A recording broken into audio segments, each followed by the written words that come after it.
When Aegon and his dragons burned Harren the Black and all his sons at Harrenhal, the days when men feared the sight of our longships were over.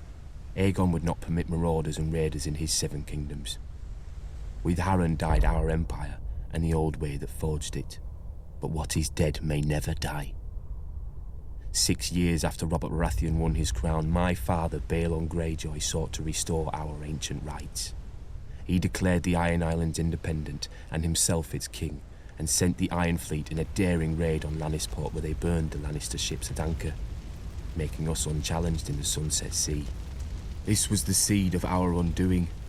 My eldest brother Roderick led a frontal assault on Seaguard, a town built to protect the mainland from us. After ferocious fighting beneath the city walls, he was slain by Lord Jason Mallister and his men defeated. By this time, Stannis Baratheon had brought Robert's fleet around Westeros and somehow managed to trap the Iron Fleet at Fair Isle, smashing it. Robert's victory was now all but assured, yet we made him bleed for each island.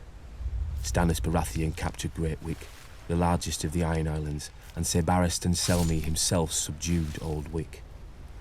Robert and Lord Eddard Stark led the main assault against the island of Pike.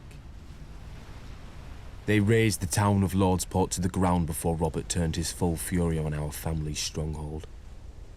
When they breached the walls, the first through was Thoros of Myr with his ridiculous flaming sword, followed by every minor lord of Westeros hungry for glory. My other brother Maron was killed when the siege engines brought down a tower on his head. I was now my father's only living son, and heir to the Iron Islands. When my father saw his cause was lost, he wisely conceded defeat to Robert, who otherwise would have pulled down our castle stone by stone with us in it. As my father said to me then, no man has ever died from bending his knee. He who kneels may rise again, blade in hand. He who will not kneel stays dead, stiff legs and all. As it stands, Robert allowed my father to keep his lands and title as Lord of the Iron Islands, King of Salt and Rock, Son of the Sea Wind, Lord Reaper of Pike, for a price. His last son and heir shipped off to Winterfell as an honoured guest. I would eat at the Stark's table and play with the Stark children.